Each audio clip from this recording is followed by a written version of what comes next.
विज्ञान नमोता ही जाते भये अरहंतादि महान। करि मंगल करि हो महाग्रंथ करण को काज। जाते मिले समाज सब पावे निज पद राज।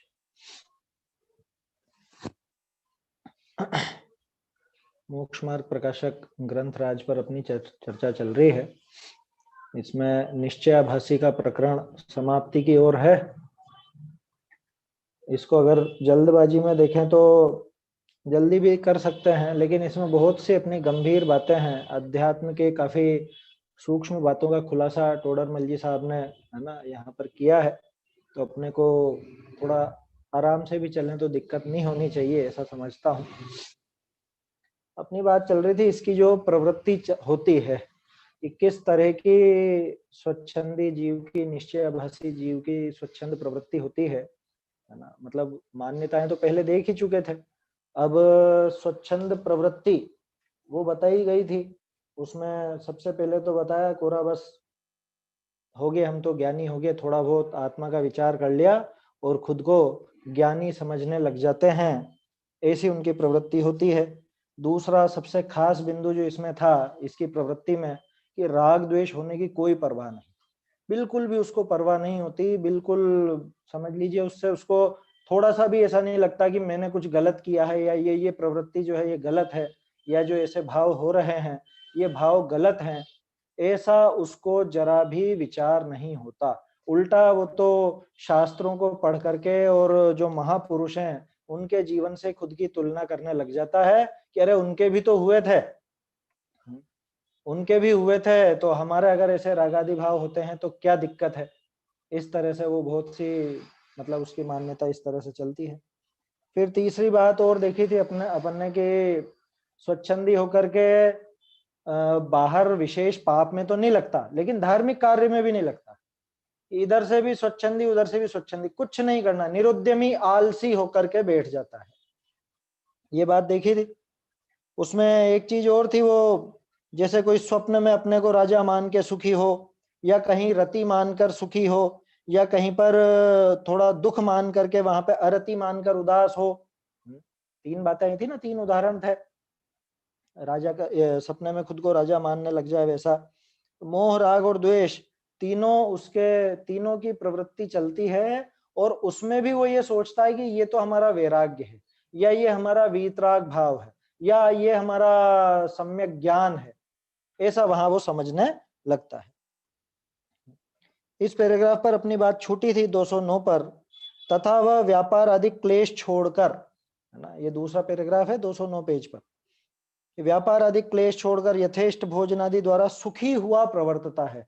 सुखी हुआ प्रवर्तता है का मतलब कि उसके कुछ करना धरना है नहीं तो कोई क्लेश नहीं है, ज्यादा दंड फंद नहीं करना है, आराम से बैठा है, कोई दिक्कत नहीं है। ये बहुत विचारणीय बात है, ये अपन जैसों के लिए है बात, क्योंकि अपन बाहर में भी ज्यादा नहीं करते हैं। और उसमें अगर सुखी हुआ प्रवर्तता और वहां अपने को कषाय रहित मानता है, खास समस्या यहाँ खड़ी होती है। खुद को कैसा समझने लग गया कि हम तो कषाय रहित हो गए। क्यों? क्योंकि हम तो बाहर में कुछ ज्यादा करते ही नहीं है साहब, हमारी तो प्रवृत्ति बिल्कुल ऐसी विरक्त दशा वाली है। हम तो कुछ ऐसी समझ लीजिए कि बाहर में ज्यादा दंड फंद करते ही नहीं है।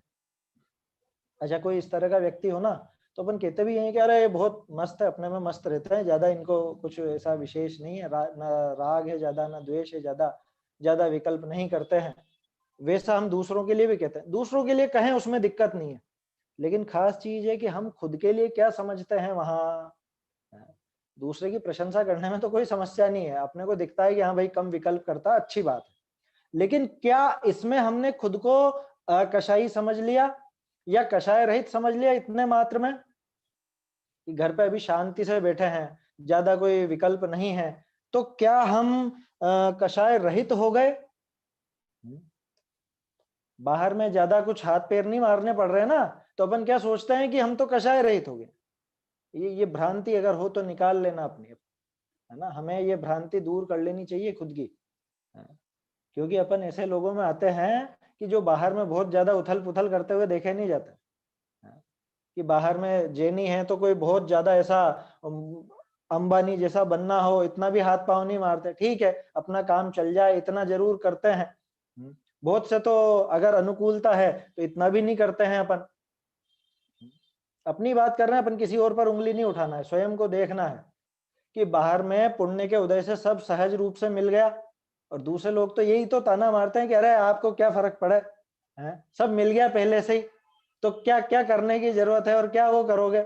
जिनको नहीं मिला उनसे पूछो, उनको करना पड़ता है कि भाई करना पड़ता है कि नहीं करना पड़ता है, वो अलग मुद्दा है। पहले तो ये देखें कि ये जो भाव हो रहे हैं या ये जो भाव कम हो रहे हैं, क्या इनके होने पर या इनके कम होने पर हमने स्वयं को कषाय रहित तो नहीं मान लिया? कहीं अपन भी स्वच्छंदी की कैटेगरी में तो नहीं आ रहे हैं? बात समझ में आ रही है? ऐसा मत समझ लेना कि टोडरमल जी कुछ बहुत ज्यादा कुछ धन फंद करने की बात कह रहे हो कि भैया व्यापार धंधा करो और बहुत ये करो वो करो, कि सभी तरह का क्रियाकांड करो। बहुत से लोग ऐसी बात करते हैं, क्या जे कम में सूरा ते धम में सूरा, है ना कहावत, कि जो कर्म क्षेत्र में शूरवीर होते हैं वो धर्म क्षेत्र में भी शूरवीर होते हैं। इसलिए जो बहुत ज्यादा बाहर में व्यापार धंधा इत्यादि करते हैं, बहुत माथाफोड़ी करते हैं, वो लोग धर्म मार्ग में भी बहुत आगे बढ़ जाते हैं। ऐसी बात यहाँ नहीं लगेगी, आया समझ में? वो विषय अलग है, वो पुरुषार्थी जीवों की वो बात रहती है, जैसा अपने पुराणों में प्रथमानुयोग के ग्रंथों में उनमें राजाओं का वर्णन आता है। उनकी वो विषय भोग की कषाय तीव्र नजर आती है, तो उधर जब वो इधर मुनि दशा लेते हैं तब उनका पुरुषार्थ उधर तेज रूप से बढ़ता हुआ दिखता है, वो मुद्दा अलग है, वो यहाँ पे नहीं लगेगी बात। आप दो चीजों को एक ही जगह पे मिक्स करना चाहोगे वो नहीं चलेगा। टोडरमल जी का उपदेश ये नहीं है कि आप बाहर में बहुत कुछ करो या बहुत दंड फंद करो, बहुत विकल्प करो, ऐसा बिल्कुल भी उपदेश नहीं है। यहाँ तो ये बात चल रही है कि किस्मत से, पुण्य के उदय से आपको अगर ऐसा नहीं करना पड़ रहा है, और अपन भी जानते हैं, ये इतना तो पढ़ ही लिया है, तो ये तो विश्वास हो गया कि हाँ भाई पिछले पुण्य के उदय से अपने को ये सब मिल गया है, तो अपन क्यों ज्यादा फालतू में बाहर का वो करें। इतने मात्र से खुद को कषाय रहित मत समझ लेना, ये मुख्य बात यहाँ पे टोडरमल जी कहना चाहते हैं। आया समझ में? कि इतने मात्र से कि हम बाहर में ज्यादा कुछ नहीं करते हैं, हमें ज्यादा कोई राग रम्मात नहीं चाहिए, ज्यादा कोई दंड फंद नहीं चाहिए, नहीं करते हैं। और ऐसा भी नहीं है कि हम ज्यादा विषय कषायों में प्रवर्तित हैं, वो भी बात नहीं है, दोनों ही बातें नहीं है ना, दोनों ही बात नहीं है। लेकिन क्या इतने मात्र से हम कषाय रहित हो गए? ये निश्चयभाषी खुद को कषाय रहित मानने लग जाता है। आया समझ में? वो खुद को कषाय रहित मानने लग जाता है। अब देखो अपन पढ़ चुके हैं, तो पढ़े लिखे हैं थोड़ा, तो इतना तो है कि कषाय रहित तो नहीं मानते। अब मैं इससे आगे बढ़ के थोड़ी सी बात कहता हूँ। क्या आपको अपनी जो प्रवृत्ति चल रही है उसमें संतोष है? संतोष नहीं है क्या? है? कौन सी प्रवृत्ति? कह रहे सुबह मंदिर हो आते हैं, धर्म ध्यान करते हैं, बढ़िया, हम रात में जरा भी भोजन नहीं करते, पानी तक नहीं पीते, और ऐसा ज्यादा बाहर के विकल्प भी नहीं है ना, कहीं शादी ब्याह में खाना खाने भी नहीं जाते हैं, कोई भक्ष भी नहीं खाते हैं, रात्रि भोजन भी नहीं करते हैं, स्वाध्याय भी करते हैं। अभी अच्छा लग रहा है या नहीं लग रहा है? ये चर्चा चल रही है जो अच्छी लग रही है या नहीं लग रही है? अच्छी किस रूप में, किस रूप में अच्छी लग रही है? क्या ऐसा अच्छा पन्ना तो नहीं लग रहा है यहाँ पे कि हाँ बस हो गया, अब इससे बढ़ के और क्या करना है? ये जो संतोष का भाव है ये बहुत खतरनाक है। यहाँ संतुष्ट हो गए अगर अपन, ये थोड़ी बहुत चर्चा में या थोड़े बहुत समझ लो जो शुभ भाव होते हैं, शुभ विकल्प होते हैं, इनमें अगर संतुष्ट हो गए तो समझ लेना मौत नजदीक है। फिर ये यहाँ पे टोडरमल जी ने इशारा दिया है, खुद को कषाय रहित मानता है, और हम यहाँ पे थोड़ी मंद कषाय होती है, उस मंद कषाय में आनंद मानने लग गए हैं, तो अकषाय का आनंद कैसे पकड़ेंगे? बात समझ में आ रही है? अगर मंद कषाय के भाव में ही हम संतुष्ट हो गए, मंद कषाय के भाव में ही हमने आनंद मान लिया, तो जो असली अकषाय पने का वीतराग भाव का आनंद है उसके प्रति लालायित कैसे होंगे? तो संतुष्ट होने जैसा नहीं है यहाँ। इतनी बात हमें ध्यान रखनी चाहिए। संतुष्ट होने जैसा नहीं है। हम बहुत संतोषी हो जाते हैं भाई, बाहर में संतोषी हो जाना, क्या विषय भोग में संतोषी हो जाना, वहां पे तो जो है ठीक है, संतुष्ट हो जाना, उसमें तो कोई दिक्कत नहीं है। वहां तो जो अपने बड़े बड़े विद्वान हुए हैं उनके जैसा संतोष भाव रखना कोई दिक्कत नहीं, लेकिन यहाँ पे संतुष्ट मत होना। धर्म मार्ग में अपन जो मोक्ष मार्ग में आगे बढ़ना चाह रहे हैं, इसमें संतुष्टि का भाव बहुत खतरनाक है, घातक है खुद के लिए बहुत ज्यादा। बात समझ में आ रही है? अब यहाँ निश्चयाभासी ये जो खुद को कषाय रहित मानता है, क्या ऐसे ही हम भी खुद को भला है ऐसा तो नहीं मानने लग गए? ये विचार करने की बात है। परंतु इस प्रकार आनंद रूप होने से तो रौद्र ध्यान होता है। कैसा आनंद रूप होना? जो अपने को मिल गया ना सब पुण्य के उदय से, है बाहर में अनुकूलता सब मिल गई है और बढ़िया सब अच्छा है, बढ़िया पड़े रहो, कुछ नहीं करना, अपने को ज्यादा नहीं करना, उसमें आनंदित हो रहा है, उसमें बढ़िया मान रहा है, वो रौद्र ध्यान। कितनी बारीक बात कही है टोडर मल जी ने, रौद्र ध्यान कह दिया।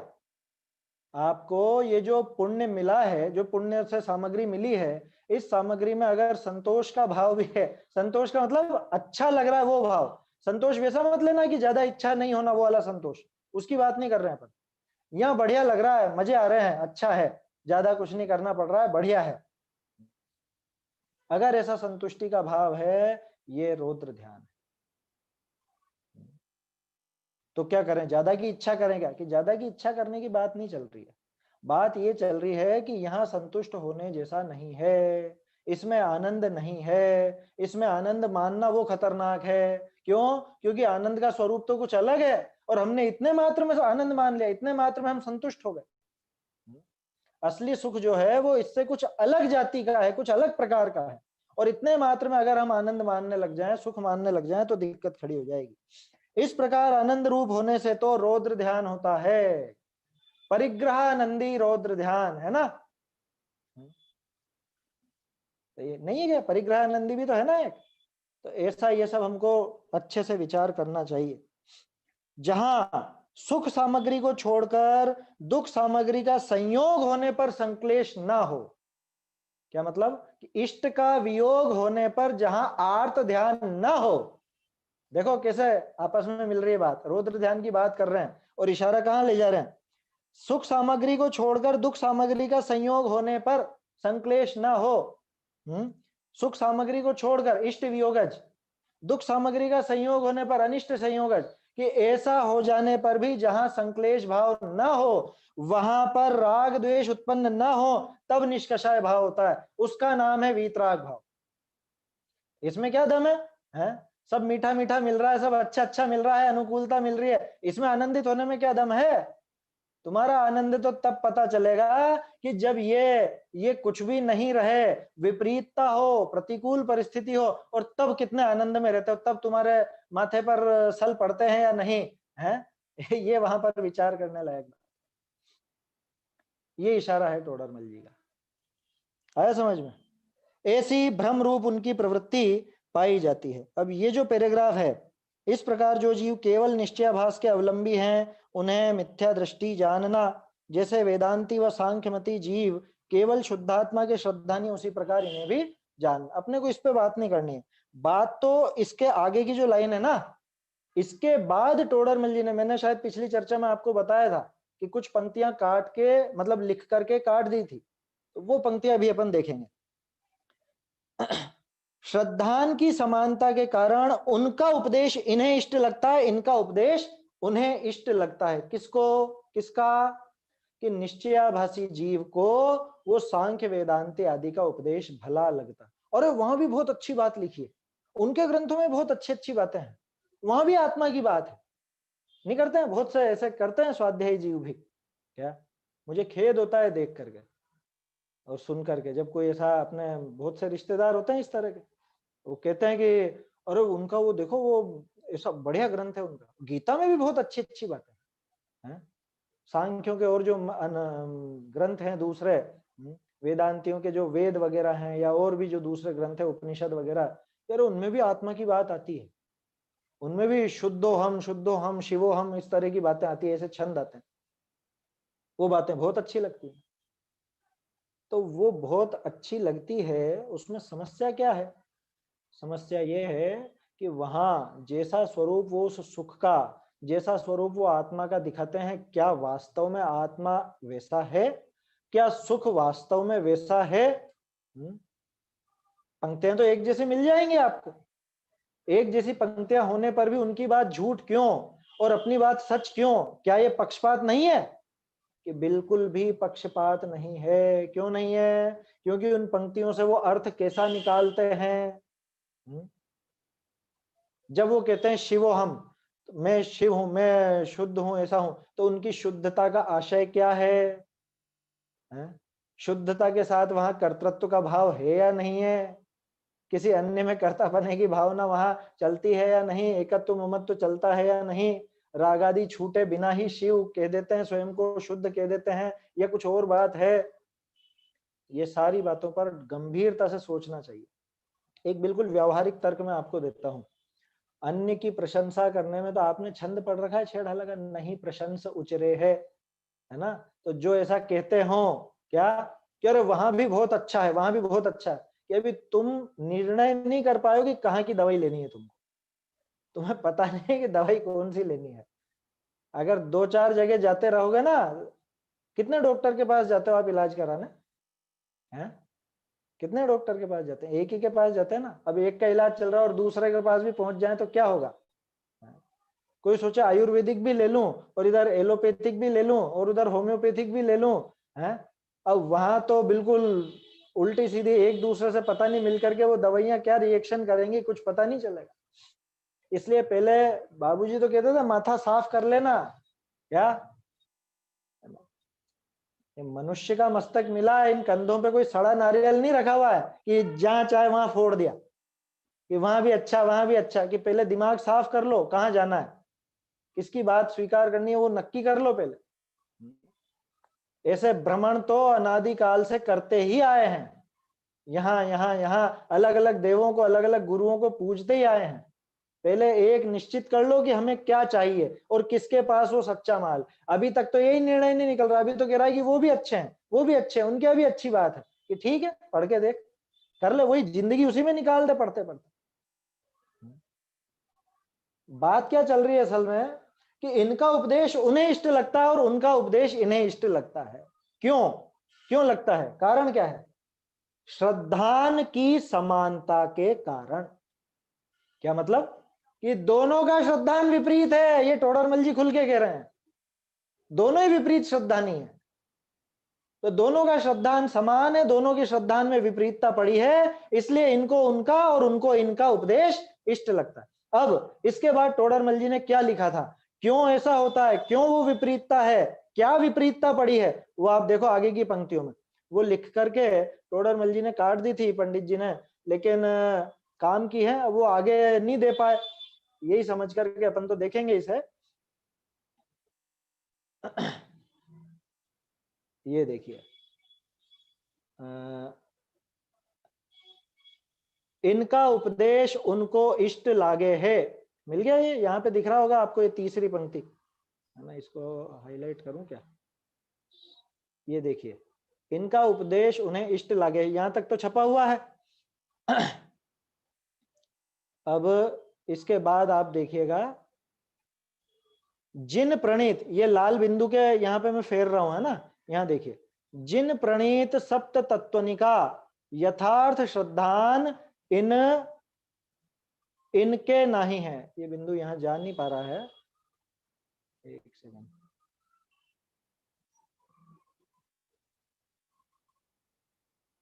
हाँ, इनके नहीं है, कैसे हैं? सो कहिए है, जीव का स्वरूप तो शुद्ध अशुद्ध दो दशा रूप है। इन्हीं के एक शुद्ध पना ही का श्रद्धान भया, बहुरी अजीव का स्वरूप कर्मादिक अवस्था लिए है, तिनको गिनते ही नहीं। आश्रव का स्वरूप रागादि रूप, तिनको, फिर ये हाशिए में इधर था, अपना दोष जानते नहीं। बंध का स्वरूप कर्म का संबंध ताको आपके मानते नहीं। संवर का स्वरूप राग आदि मेटना ताका उपाय नहीं। निर्जरा का स्वरूप कर्म खिपावना ताका उद्यम नहीं। मोक्ष का स्वरूप सर्व कर्म नाश होना सो, फिर उसके बाद उन्होंने पूरा काट दिया था, फिर नहीं लिखा था। तो ये जो पंक्तियां हैं, यहाँ आप देखिए, ये इसमें पूरे सातों तत्व का निरूपण टोडरमल जी ने किया है ना। सातों तत्व का किस तरह से उसके विपरीत श्रद्धान पड़ा हुआ रहता है, ये वो वहां पर बता रहे हैं, सातों तत्वों है ना। ये पंक्तियां मैं आपको बोल देता हूं, अगर कोई नोट करना चाहे तो। मतलब आप सोचिए कैसे उन्होंने पूरा बताया, इसका क्यों इसका माथा खराब है, क्यों इसको विपरीत मान्यता पड़ी हुई है। आप सिद्ध करो, कोई बोल देने से थोड़ी ना हम मान लेंगे कि ये विपरीत है। कैसे है विपरीत, वो स्वच्छंदी की निश्चयाभासी विपरीत कैसे मानता है सात तत्व को, वो ये बता रहे हैं। जिन प्रणीत सप्त तत्वनिका यथा श्रद्धान इनके नहीं, मतलब जो जिनेंद्र भगवान द्वारा उपदिष्ट सातों तत्व हैं, उनका श्रद्धान इन दोनों के ही नहीं है। किनके? न तो इस निश्चयाभासी के, न वो वेदांत सांख्य वगैरह, क्योंकि प्रकरण तो वहां से चल रहा है ना। श्रद्धान की समानता दोनों के पड़ी हुई है। कैसे? सो कहिए है कि जीव का स्वरूप तो कैसा है? शुद्ध अशुद्ध दो दशा रूप है। जीव का स्वरूप शुद्ध अशुद्ध दोनों दशा रूप में है। क्या मतलब? ये पहले देख चुके हैं अपन, है ना। द्रव्य तो शुद्ध अशुद्ध पर्यायों का पिंड है, चली थी ना बात पहले, है? वो भी निश्चयाभासी का ही प्रकरण था कि तू शुद्ध ही कैसे मानता है, द्रव्य तो शुद्ध अशुद्ध पर्यायों का पिंड है, तूने अकेले शुद्धता कैसे पकड़ी भैया? क्योंकि सिद्धांत की तरफ से देखें, आगम की तरफ से देखें, तो जीव तो शुद्ध अशुद्ध दोनों दशा रूप है। लेकिन इसने श्रद्धान किसका किया? इनके एक शुद्ध पना ही का श्रद्धान भया, कि मैंने तो शुद्ध पने का ही श्रद्धान कर लिया। क्या गलत किया इसमें? अरे इसने द्रव्य रूप से शुद्धता मानी, वो तो कोई दिक्कत नहीं, पर्याय रूप से भी तो शुद्ध मान बैठा ना। ये निश्चयाभासी की बात चल रही है ना, पहले देख चुके हैं अपन। पर्याय अपेक्षा से भी खुद को वर्तमान में ही शुद्ध मान बैठा है। तो ये इसने सिर्फ एक शुद्ध पने का ही श्रद्धान किया दोनों तरफ। दूसरी बात, अजीव कैसा है कि अजीव का स्वरूप तो कर्मादि अवस्था लिए है, इनको गिनते ही नहीं। कहाँ मानता है कर्मों को, है कि मेरे कर्म बंधे हुए हैं, ऐसी मान्यता कहाँ है इसके? ये तो स्वयं को वर्तमान में कर्म से न्यारा तो स्वरूप देखे तब तो दिक्कत नहीं है, पर्याय में भी कर्म का बंधन बिल्कुल नहीं है, ऐसा ये कहता है, ऐसा मानता है। जबकि पर्याय में जो बंध अवस्था है उसे तो स्वीकार करना है ना। द्रव्य अपेक्षा, द्रव्य में बिल्कुल बंधन नहीं है, द्रव्य बिल्कुल मुक्त है, कोई दिक्कत नहीं। लेकिन पर्याय में वर्तमान में बंधन है या नहीं, उस बंधन को तो स्वीकार करना है ना।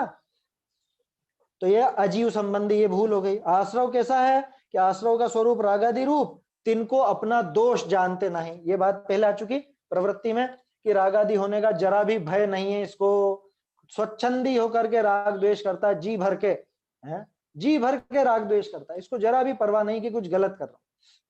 तो ये आश्रव की भूल हो गई है। आश्रव दुखकार घनेरे, रागादि दुखकार घनेरे, और ये उनको अच्छा मानता है ना, सुख मानता है। राग आदि प्रगट जे दुख देन, तिन ही को सेवत गिनत चेन, ऐसा मानता। और क्या है? बंध का स्वरूप कर्म का संबंध, ये स्पष्ट है। बंधन किसको कहते हैं? कि कर्मों का जो संबंध हुआ है उसी का नाम बंधन है, वही बंध कहलाता है। तिनको ताको आपके मानते नहीं, उसको अपने स्वीकार ही नहीं करता। ये अजीव जैसी बात है, ये भी अजीव संबंधी भूल है ना, वैसी की वैसी भूल है। उसके बाद संवर का स्वरूप रागादि मेटना ताका उपाय नहीं, जिसको रागादि के होने की परवाह नहीं है वो उनके मिटाने का उपाय क्यों करेगा? मुझे अगर राग द्वेष आदि से कोई समस्या नहीं है, कोई दिक्कत नहीं है, तो मैं उनको मिटाने का उपाय क्यों करूंगा? उनको मिटाने का कोई प्रयास ही नहीं करूंगा। निर्जरा का स्वरूप कर्म खिपावना ताका उद्यम नहीं, न संवर का उपाय न निर्जरा का उपाय। और क्यों नहीं है उपाय? कह रहे है ही नहीं मेरे में, मुझ में वो है ही नहीं, इसलिए मैं उनका उपाय भी नहीं करता। या फिर दूसरा एक और देखा था ना अपन ने पहले, उसकी स्वच्छंदता की पोषक युक्तियों में, कि मेरा ही स्वरूप है तो नाश क्यों करूं? दोनों ही बातें, मेरा स्वरूप है तो भी क्यों नाश करूं, और मेरे है ही नहीं तो मुझे क्या करना फिर उसमें। दोनों तरह से है, उसका उद्यम नहीं करता। और मोक्ष का स्वरूप सर्व कर्म का नाश होना, वो भी उसके प्रवृत्ति नहीं, वो अभी वर्तमान में है नहीं और वैसा मान लेता है स्वयं। तो ये पंक्तियां थी जो टोडरमल जी ने लिख करके और फिर हटा दी थी, काट दी थी, है ना। शायद आगे देते बाद में, लेकिन उपयोगी है, इस वजह से अपन ने उनकी चर्चा की। तो इस तरह से ये सारा उसके मिथ्या मान्यताएं चलती है। अब आखिरी चौथी स्वच्छंदता, तीन की बात हो गई अपनी। पहली तो शुरू में ही आ गई थी एक पैराग्राफ की, है ना, कि शुद्धात्मा को जानने से ही ज्ञानी हो गए। दूसरी फिर थी कि ज्ञानी के आश्रव बंध नहीं है, इसलिए राग द्वेष की कोई चिंता नहीं। तीसरी थी कि निरुद्यमी हो गए, आलसी हो गए, न धर्म क्षेत्र में न कर्म क्षेत्र में, किसी में भी, माने लौकिक व्यवहार हो चाहे धार्मिक कार्य हो, उनमें बिल्कुल निरुद्यमी हो जाता है, निरुद्यमी होकर बैठा रहता है। अब चौथी बात, ये थोड़ी सी गंभीर है, विचारणीय है ना। मेरा विचार था कि इसको अपन छोड़ के आगे बढ़ते, लेकिन गंभीर है थोड़ा सा, इसलिए पढ़ना ठीक है, पढ़ लेते हैं, क्यों छोड़ा। तथा उन जीवों को ऐसा श्रद्धान है कि केवल शुद्धात्मा के चिंतन से तो संवर निर्जरा होते हैं, वह मुक्तात्मा के सुख का अंश वहां प्रकट होता है, तथा जीव के गुणस्थान आदि अशुद्ध भावों का या, ये और के स्थान पे या आ जाएगा, है ना, वाह है वहां पर, अशुद्ध भावों का या अपने अतिरिक्त अन्य जीव पुद्गलादिक का चिंतन करने से आश्रव बंध होता है, इसलिए अन्य विचार से परांगमुख रहते हैं। कुछ याद आ रहा है? मिलती जुलती बात है। वो जो था कि ये सब तो विकल्प है, तत्व चिंतन नहीं करना, वो जो 5 स्वच्छंदताएं अपन ने देखी थी, 5 स्वच्छंदताओं में थी ना, ये दूसरी थी शायद, तत्व विचार आदि नहीं करना, गुण स्थान मार्गण स्थान आदि त्रिलोक आदि का चिंतन नहीं करना। क्यों नहीं करना? अरे सब तो विचार है, विकल्प है ये सब विकल्प है, ये बात यहां पर। उसके मान्यता क्यों आई है, देखो टोडरमल जी ने खोज करके निकाला। उसके दिमाग में ऐसा है कि केवल शुद्धात्मा का चिंतन करो, उससे तो होगा संवर निर्जरा, है ना। अब शुद्धात्मा को छोड़ के बाकी किसी का भी चिंतन करोगे, बाकी किसी का भी माने, चाहे आश्रव बंध संवर निर्जरा मोक्ष का करो, चाहे गुणस्थान का करो, मार्गण स्थान का करो, 3 लोक आदि का करो, अन्य किसी का भी चिंतन करोगे या जीव पुद्गल आदि का चिंतन करोगे, ये इशारा कहां जा रहा है पता है आपको? 4 प्रकार का सम्यक दर्शन की परिभाषा दी थी ना, 4 प्रकार से, 9वें अधिकार में देंगे आगे। कैसी दी थी? देव शास्त्र गुरु का श्रद्धान, 7 तत्व का श्रद्धान, आपा पर का श्रद्धान और एक आत्मा का श्रद्धान। ये आखिर में इस बात को सामने लाएगा, उससे ये बात पकड़ी है अपन ने, क्या कि इसका जोर किस पे है? ये देखो, केवल शुद्धात्मा के चिंतन से, माने सिर्फ आत्म श्रद्धान पे जोर दो साहब आप, तत्व श्रद्धान की जरूरत नहीं है, देवशास्त्र गुरु के श्रद्धान की जरूरत नहीं, यहां तक कि आपा पर के श्रद्धान की भी कोई जरूरत नहीं है। क्यों नहीं है? क्योंकि एक अकेले शुद्धात्मा के चिंतन से ही संवर निर्जरा होगी, और बाकी किसी का भी चिंतन करो, चाहे स्वद्रव्य परद्रव्य का भी चिंतन करोगे तो आश्रव और बंद होगा। ये ऐसा समझता है। ये जो 3-4 पंक्तियां मैंने कही हैं, ये टोडरमल जी नहीं कह रहे हैं, ये ऐसा समझता है निश्चय भाषी। बात समझ में आ रही है? फिर से क्या कहा इसने कि एकमात्र आप तो आत्मा का श्रद्धान, उसके ऊपर जोर दो, आत्मा का श्रद्धान ही करना है हमको, क्योंकि उसी से संवर निर्जरा होगी। इसलिए ये क्या लिखा, शुद्धात्मा का चिंतन करो अगर ज्यादा से ज्यादा चिंतन करना है तो। बाकी न तो आप देवशास्त्र गुरु का चिंतन करो, न 7 तत्व का, लिख तो दिया यहाँ पे, गुण स्थान आदि अशुद्ध भाव 7 तत्व में आ गए, ये अशुद्ध भाव, आश्रव बंध संवर निर्जरा मोक्ष, ये सारी चीजें आ गई उसमें। और अपने अतिरिक्त अन्य जीव पुद्गल आदि का भी, माने स्व पर का भी, है ना, आपा पर का भी चिंतन मत करो। क्यों मत करो? क्योंकि उससे तो आश्रव बंध होता है, इसलिए अन्य विचार से परांगमुख रहता है।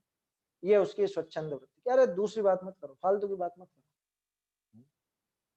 देखो, जो व्यक्ति बहुत बुजुर्ग हो गया हो, या समझ लो अब जिसको अध्यात्म और भावना ग्रंथ ही मुख्य हो, वो अगर ये बात कहे ना कि भैया अभी गुणस्थान वगैरह की मुझसे मत करो चर्चा, आप तो कुछ आत्मा की बात सुनाओ, उसकी बात तो जमती है।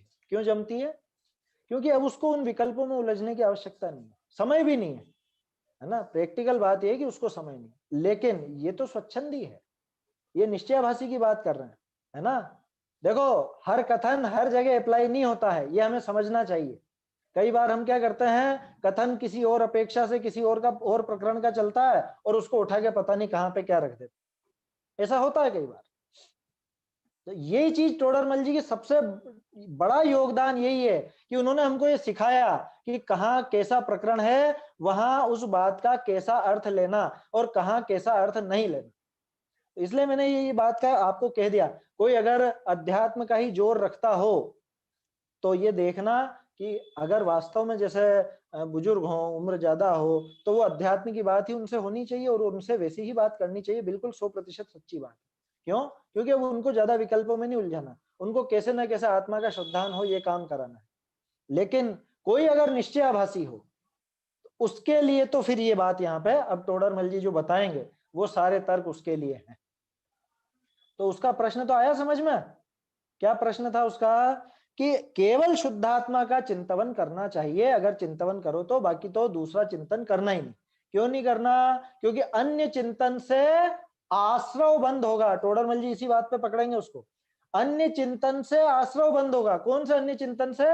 स्वपर का चिंतन करो तो भी, कि ये शरीर में नहीं हो, ये सारी ये अन्य पदार्थ मुझसे भिन्न है, ये गुणस्थान मार्गण स्थान आदि है, इन सब का भी अगर चिंतन करे तो इनसे आश्रव बंद होगा। सिर्फ एक शुद्धात्मा का चिंतन है जिससे आश्रव बंद नहीं होता। 6 द्रव्य का विचार किसमें जाएगा कि आश्रव बंद होगा उससे, इसलिए उनका चिंतन नहीं करना, ये उस स्वच्छंदी की प्रवृत्ति है, ये उस स्वच्छंदी जीव की प्रवृत्ति है। ये टोडरमल जी का जवाब नहीं आया, ध्यान रखिए, अभी तक अपन प्रश्न ही देख रहे हैं। ऐसा मत समझ लेना जो मैंने कहा वैसा अपनाने लग जाए क्या भाई। ये जो है पर द्रव्य का मतलब पर द्रव्य का चिंतन होगा या नहीं होगा अगर स्व पर का श्रद्धान करना है तो? आगे लिखेंगे टोडरमल जी, पर को पर जाने बिना उसको स्व से भिन्न कैसे समझेगा, उसका ज्ञान नहीं करेगा तो वो पर है ऐसा कैसे समझेगा? ऐसा जवाब देंगे आगे टोडरमल जी, है ना। देखो, इसलिए अन्य विचार से परांगमुख रहते हैं, अन्य विचार करता ही नहीं, तत्व विचार करता ही नहीं, तत्व चिंतन करता ही नहीं। कौन? वो स्वच्छंदी निश्चयभासी जी। अब टोडरमल जी किस तरह से उसको कसते हैं ये हमको बहुत सीखने लायक है। क्यों? क्योंकि हमारी भी ज्यादा अध्यात्म पढ़ने के बाद ऐसी अरुचि हो जाती है अन्य बातों से, हमें ये सीखना। और इसमें एक बहुत बारीक प्रकरण है, उसमें बहुत हम लोगों ने खूब माथा खपाया है, एक तरह से यूं कहें क्या, वो बहुत दिनों तक समझ में नहीं आता था। आएगा वो प्रकरण, देखते हैं, इसीलिए इसको नहीं छोड़ा, नहीं तो इसको छोड़ करके अपन आगे बढ़ सकते थे, इसमें कोई संशोधन और ऐसा वो नहीं है, लेकिन बारीक बात है थोड़ी सी, तो चर्चा कर लेते हैं। सो यह भी सत्य श्रद्धान नहीं है। लो, पहली लाइन में उड़ा दिया टोडरमल जी ने उसको, क्या कि यह भी सत्य श्रद्धान नहीं है, ये सच्चा श्रद्धान नहीं है। कौन सा? कौन सा सच्चा श्रद्धान नहीं है? कि शुद्धात्मा के चिंतन से तो संवर निर्जरा और बाकी सब द्रव्यों के या गुणस्थान मार्गण स्थान के चिंतन से आश्रव और बंध, ये सच्चा श्रद्धान नहीं है। क्यों नहीं है वो देखो अब, क्योंकि शुद्ध स्वद्रव्य का चिंतन करो या अन्य चिंतन करो, ध्यान रखना चिंतन की बात चल रही है, अलग अलग बातें हैं, श्रद्धा अलग है, चिंतन अलग है, लीनता अलग है, ये सब अलग अलग चीजें हैं। चिंतन किसमें जाएगा? विचारों में, है ना, जानने में, ज्ञान में। तो ये कुल मिला के ज्ञान के ऊपर बात चल रही है। शुद्ध स्वद्रव्य का चिंतन करो या अन्य चिंतन करो, यदि वीतरागता सहित भाव हो तो वहां संवर निर्जरा ही है, और वहां और जहां रागादि रूप भाव हो वहां आश्रव बंध ही है। लो, ये बताओ, चलो पहले ये लाइन पूरी पढ़ लेते हैं, है ना, उसके बाद चर्चा करते हैं। यदि परद्रव्य को जानने से ही आश्रव बंद होते हो तो केवली तो समस्त परद्रव्यों को जानते हैं, इसलिए उनके भी आश्रव बंद रहेंगे, उनके भी आश्रव बंद होंगे फिर तो। क्यों? कि आप कितने परद्रव्यों को जानते हो, और वो केवल ज्ञानी कितने परद्रव्यों को जानता है? वो तो 3 लोक को ही जानते हैं, अच्छा बुरा सब जानते हैं वो तो। जितने अच्छे सुंदर सुंदर पदार्थ है उन सबको जानते हैं, और जितने गंदे से गंदे पदार्थ है जिनके अपने को नाम लेने में भी घिनना है उन सबको भी जानते हैं। आया समझ में? हर चीज जानते हैं ना। और वो क्या चीज है, स्व है कि पर है? पर ही है सारा का सारा, है ना। आत्मा का तो स्व है जो है, और उसके अलावा तो बाकी सब पर ही है ना, 3 लोक 3 काल में। तो वो सारा जानना उनको आश्रव बंध का कारण है क्या? अच्छा चलो, एक और बात, शरीर का विचार। शरीर का विचार शरीर को संवारने सजाने वाली जो महिला है वो भी करती है ना। मैं कितनी सुंदर हूं, या मुझे और सुंदर होना चाहिए, या जो भी है ना। एक उदाहरण लेके चल रहे हैं, बाकी भी लगा लीजिएगा आप। अपन ने सुंदरता का उदाहरण लिया, ऐसे ही कोई पुरुष हो तो कि मुझे और ताकतवर होना, या ऐसा होना वैसा होना, जैसा भी।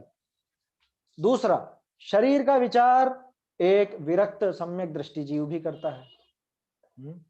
नव द्वार बहे घिनकारी, अस देह करे किम यारी। तीसरा, एक मुनिराज भी शरीर का विचार करते हैं। अरे एक छोटा सा उदाहरण देता हूं, वो जो सुना होगा आप सबने, है ना, मरी हुई वेश्या का उदाहरण। वहां पे 3-4 व्यक्ति और एक वो कुत्ता, वो सब सब उसको देख रहे हैं क्या। तो एक जो समझ लो व्यसनी था, वो तो सोचता अरे ये और जीती तो मैं और भोग भोगता। एक चोर खड़ा था, वो सोचता है कब सब लोग जाएं और मैं इसके गहने वगैरह ये सब लेकर के जाऊं। तीसरा, वो कुत्ता, कि ये सब हटे हैं तो मैं ये मांस खाऊं। और चौथा जो थोड़ा विरक्त था, या यूं समझ लीजिए कोई मुनिराज आदि वहां से निकल रहे कि अरे देखो, है ये शरीर के इसमें ही लगी रही, कभी आत्मा का कुछ चिंतन विचार किया होता तो इसको दुर्गति में नहीं भटकना पड़ता। चारों के चारों एक ही विषय को ज्ञेय बना रहे ना, चारों का ज्ञेय एक ही है ना। वो जो शरीर वहां पे मुर्दा पड़ा हुआ है उस महिला का, तो वो सब एक को जानने के बावजूद ज्यादातर के तो वो आश्रव बंध ही है। और वो जो मुनिराज हैं उनके वहां पे आश्रव बंध है या कुछ और है? अब थोड़ा सा विचार करने लायक बात है कि वहां पे विचार में तो पुण्य आश्रव, ये तो उदाहरण अपन ने वहां पर खड़े हुए जब लिया, ठीक है। अब वो मुनिराज जब आत्म ध्यान में लीन होने वाले हों, जब आत्मलीनता करने वाले हों, उसके पहले वो भेद विज्ञान की धारा चलाते हैं या नहीं? उस समय शरीर से भिन्नता का विचार करते हैं या नहीं? शरीर का विचार करते हैं ना। और शरीर से भिन्नता के विचार के लिए शरीर के अनेक प्रकार के विचार होते हैं, है ना, बुरे बुरे भी। अरे जितनी भी अपनी 12 भावना, उसमें अशुचि भावना क्यों बताई? कि कैसे भी करके ये जीव विरक्त हो, इससे शरीर से विरक्त हो, उसकी जो प्रतिकूलता है शरीर की, समझ लो जो अपने से विपरीत प्रवृत्ति है या अपने से विपरीत स्वभाव है, उसको देख करके ये विरक्त हो, उससे इसको घिन्न आवे। यही है ना भावना उसमें। क्यों आवे घिन्न? कि वहां घिन्नता दिखेगी तो इधर सुंदरता दिखेगी आत्मा में, है ना।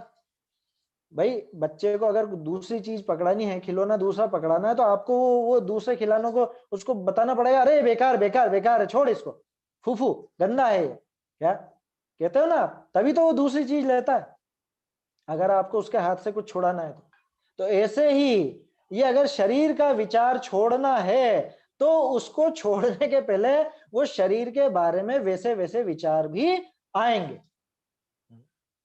बात ये चल रही है कि वहां राग बढ़ रहा है या राग घट रहा है। समझ में आ रही है बात? आश्रव बंध संवर निर्जरा उसके ऊपर निर्भर करेगा, तो शरीर को जानने पे निर्भर नहीं करेगा। अब पढ़िए इसको वापस से। भाई शुद्ध स्वद्रव्य का चिंतन करो या अन्य चिंतन करो, यदि वीतरागता सहित भाव हो, अगर वीतरागता सहित भाव हो तो वहां संवर निर्जरा ही है, वहां पे संवर निर्जरा ही है, वीतरागता सहित भाव हो तो। जब मुनिराज आत्मलीनता की तरफ बढ़ते हैं उसके पहले जो वो चिंतन करते हैं, वो चिंतन विचार ही तो है? और वहां अन्य द्रव्यों का चिंतन भी है। अभी अपन इस भूमिका की बात कर रहे हैं, ध्यान रखिएगा, आगे ध्यान की भूमिका की भी बात करेंगे, वो गंभीर है बात थोड़ी सी। क्या कह रहे हैं?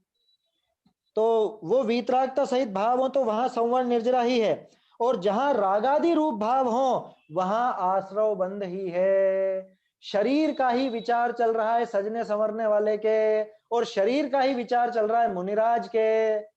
उसी शरीर का विचार करके वो राग रंग वाले तो आश्रव बंद कर रहे हैं, उसी शरीर का विचार करके मुनिराज संवर निर्जरा कर रहे हैं।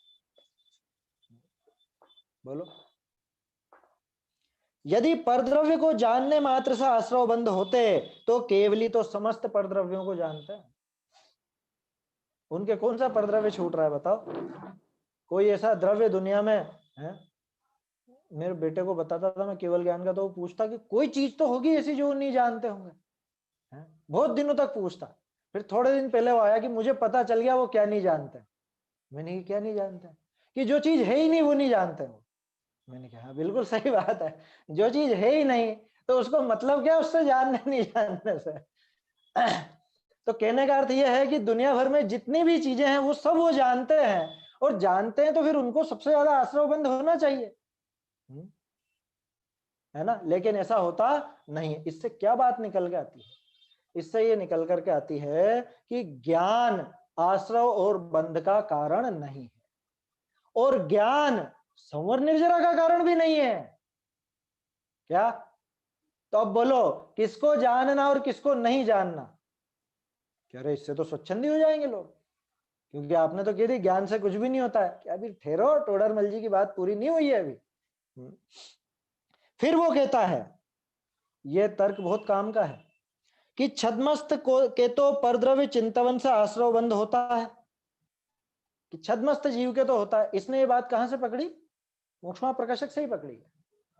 क्योंकि कहा ना पहले भी कि इसका उपयोग ऐसा है कि जहां लगे वहीं पे राग द्वेष में किया करता है, इसलिए इसको मना करते हैं कि तू इधर मत जान, इनको मत जान, इसलिए मना किया जाता है ना? तो संतुलन देखो आप टोडरमल जी बिठाते हैं जो, क्या उन्होंने छूट नहीं दी है कि तुम कुछ भी जानते रहो, क्योंकि वो जानते हैं क्या कि ये जानेगा और वहां राग द्वेष करे बिना रहेगा नहीं। लेकिन यहाँ बात दूसरी चल रही है। यहाँ बात क्या चल रही है? यहाँ वो ही ये तर्क दे रहा है कि भाई हम तो कुछ भी जानते हैं, परद्रव्य का चिंतन करते हैं, तो आश्रव बंद होता है ना, आपने ही तो बताया है। अब देखो यहाँ जवाब, सो भी नहीं है। समय हो गया है क्या? एक आध मिनट है, चलो पढ़ देता हूं मैं, बाकी तो विशेष चर्चा अपन करेंगे। सो भी नहीं है, क्यों नहीं है? क्योंकि शुक्ल ध्यान में भी मुनियों को छहों द्रव्यों के द्रव्य गुण पर्यायों का चिंतवन होने का निरूपण किया है। अब ये चिंतवन का क्या अर्थ है, थोड़ा सा ये भी सोचना है अपने को। पहले पूरी पंक्तियां पढ़ता हूं। और अवधि मना पर्याय आदि में परद्रव्य को जानने ही की विशेषता होती है, तथा चौथे गुण स्थान में कोई अपने स्वरूप का चिंतवन करता है, उसके भी आश्रव बंध अधिक हैं तथा गुण श्रेणी निर्जरा नहीं है। और पांचवें छठे गुण स्थान में आहार विहार आदि क्रिया होने पर परद्रव्य चिंतवन से भी आश्रव बंध थोड़ा है और गुण श्रेणी निर्जरा होती रहती है। सार क्या निकला? कि इसलिए स्वद्रव्य परद्रव्य के चिंतवन से निर्जरा बंध नहीं होते, रागादि घटने से निर्जरा है और रागादि होने से बंध है। उसे रागादि के स्वरूप का यथार्थ ज्ञान नहीं है, इसलिए अन्यथा मानता है। इसमें बहुत सी बातें हैं जो गंभीरता से विचारने की है। पहली बात तो यह है कि छद्मस्त के परद्रव्य चिंतन से आश्रव बंध होता है या नहीं होता, जो कि इसने प्रश्न खड़ा किया। क्योंकि आप ही ने सिखाया साहब हमको कि तू पर द्रव्यों में पर विषयों दूसरे विषयों को जानने मत जा, वहां लगाम लगा। कहा था ना, स्वच्छंदी को ही तो रोका था, है? और उसके पहले भी आ चुका है कि भैया तू जानने जाएगा और वहां राग द्वेष करे बिना मानेगा नहीं। तो इसने क्या बात पकड़ी कि छद्मस्त को तो परद्रव्य चिंतन से आश्रव बंद होता है ना, जानने से होता है क्या? लेकिन वो पूरी बात नहीं समझ पाया। टोडरमल जी ने आखिर में लिख दिया इस पैराग्राफ के आखिर में कि राग आदि के स्वरूप का यथार्थ ज्ञान नहीं है। और इसमें एक चीज और जोड़ लेना, कि ज्ञान के स्वरूप का भी यथार्थ ज्ञान नहीं है, या जानने की प्रक्रिया का भी यथार्थ ज्ञान नहीं है। होता तो इस तरह का प्रश्न नहीं करता। क्या कह रहे हैं? सो भी नहीं है, एक ही बात में उड़ा दिया कि छद्मस्त जीव को परद्रव्य चिंतवन से आश्रव बंध नहीं होता। हाँ, नहीं होता। ये क्या कह रहे हैं टोडरमल जी? कभी तो कह देते हैं कि परद्रव्य को जानने जाएगा और वहां राग द्वेष करेगा, वहां आश्रव बंद होगा, और अभी कह रहे हैं कि परद्रव्य के चिंतवन से आश्रव बंध नहीं है, ये बिल्कुल सही कह रहे हैं। उस पंक्ति पे गौर कीजिए, परद्रव्य को जानने जाएगा तो वहां राग द्वेष होंगे तो आश्रव बंध होगा। वो राग द्वेष होंगे वाले हिस्से को उड़ा देता, वो जानने पे आ जाता कि जानने से आश्रव बंध होगा। जानने के साथ जो आश्रव रागादि भाव है ना, राग द्वेष आदि हैं, उनसे आश्रव बंध इसको मुख्य नहीं करता, वो जानने पे जोर दे देता या फिर पूरी तरह से उड़ा देता है। अब जैसे टोडरमल जी ने यहाँ पे कहा कि सो भी नहीं है कि छद्मस्त जीव को भी परद्रव्य को जानने से कोई आश्रव बंध नहीं होता, तो ये अनर्गल कुछ भी जानने में कि मैं तो टीवी को गेय रूप से जान रहा हूँ, टीवी देखने से या इसको देखने से, फिल्में देखने से या और चीजों से मुझे आश्रव बंध क्यों होगा। या तो ऐसा उल्टा ले लेता है या पूरी तरह से उड़ा देता है। ये जो प्रश्न उठा ना, इसका जवाब आखिर में बहुत सुंदर दिया है टोडरमल जी ने, जो पैराग्राफ के आखिर में दिया, जो 2-3 पंक्तियां है ना। समय तो हो गया है, ये पैराग्राफ अभी मैंने आपके सामने रखा है, इसमें 2-3 बातें अपने को करनी है। एक बात तो ये कि द्रव्य गुण पर्यायों का चिंतवन, इस चिंतवन शब्द का क्या अर्थ। दूसरी बात, वो जो शुक्ल ध्यान में मुनिराज को वो बताया है, वो बहुत हमको समझ में नहीं आता था। क्यों नहीं आता था? क्योंकि पंडित जी ने, टोडरमल जी ने अपने को बहुत सी जगह कहा है कि छद्मस्त का उपयोग तो एक समय में एक ही जगह रहता है। अब वहां जब आत्मलीनता है तो वो सब चीजें जानने में कैसे आ रही है, तो बहुत बहुत इसमें उलझते रहते थे पहले। तो इस पे थोड़ी सी चर्चा करेंगे अपन, एक तो चिंतवन पे, एक ये शुक्ल ध्यान पे, और फिर आखिर में ये 2-3 पंक्ति है इन पे, ये खास चीज है ना। अभी तो समय हो गया है, जल्दबाजी में चर्चा करके इसको अपन ऐसे ही नहीं छोड़ेंगे, अच्छे से समझेंगे, क्योंकि अच्छी बात है, वो गंभीर है और अपने रागादि घटाने में सहायक है, इसलिए ये बात करें। चलिए, निज निधि निज में बताई यह अनंत उपकार है, इसके लिए जिन वाणी माँ को वंदना शत बार है, वंदना शत बार है।